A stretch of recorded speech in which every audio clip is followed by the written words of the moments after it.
So in this tutorial, I'm going to go ahead and show you how to animate your chessboard just using keyframes. So I'm going to jump in here. This is what we've kind of built up to this point. And I could animate it here, but I'm going to jump into another screen.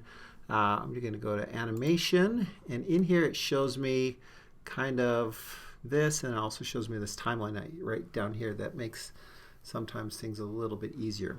So I'm going to go ahead and click on my colors so I can see things. This is just the camera view. If you want to have that showing, you can do that too.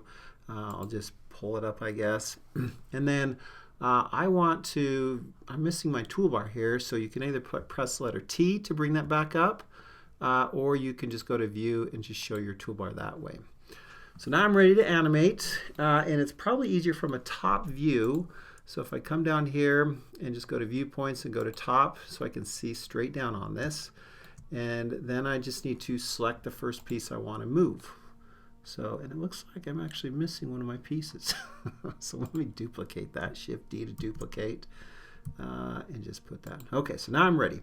So that's going to be the piece I'm actually going to move first. And let me get back on my top view. And I need to have a starting point and then an ending point. So that's what this timeline down here is used for. So go over the top of that, and you can either right mouse click and do insert keyframe, or you can press the letter I. And I kind of like to do the letter I. And then choose location, rotation, scale, and that puts your first keyframe. So once I have that, move that out to maybe about 50. Go ahead and move your item. And then I'll press I on my keyboard, and now that one is moving. So once I have that one, I want to move something on the other side. So click, and you'll notice they disappear because those keyframes for the other object. So I'll press I, do location, rotation, scale, bring it out about another 50, and we're looking at about 2 seconds on this frame rate of 24 frames per second. So move that out, press I again, and then go grab my next piece. So I'm going to go I. And you don't have to make it move the correct way if you don't want to. So I, and then move this out. And this one's going diagonal. So I'm just going to pull it out here, and then maybe to right about there. It's not going to remember that move that I just made.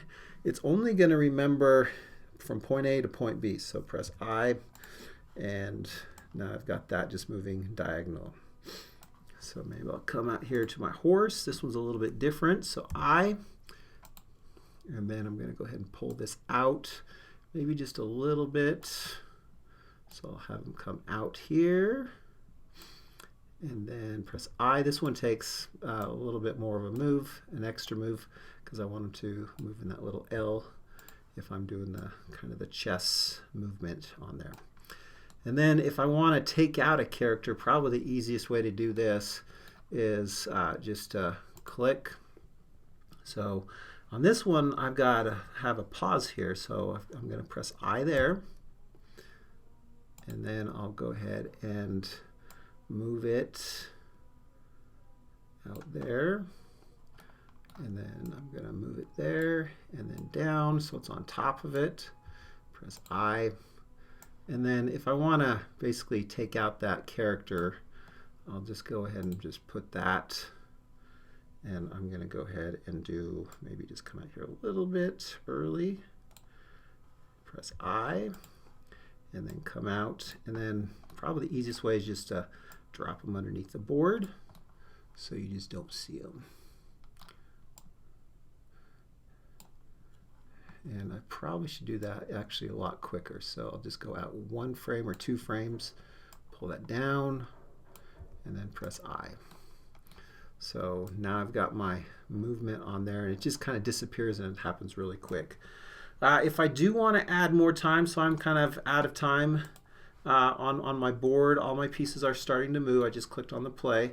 But if I do want to add more time to my timeline, then all I have to do is just come down to my timeline here, and I can go ahead and add more time. So maybe I want to do a couple more moves. I'll bump it up to 300, and then I can also squish my timeline so I can kind of see it all in one. You can also use your scroller wheel to zoom in and zoom out on there. So now I can just kind of pick up. So I just ended that move right there, and I can continue to move whatever piece is going to be next. Maybe I'll just move another pawn and call it good. So I move it out, and then move that out, and then press I. So and that's how you animate in this program.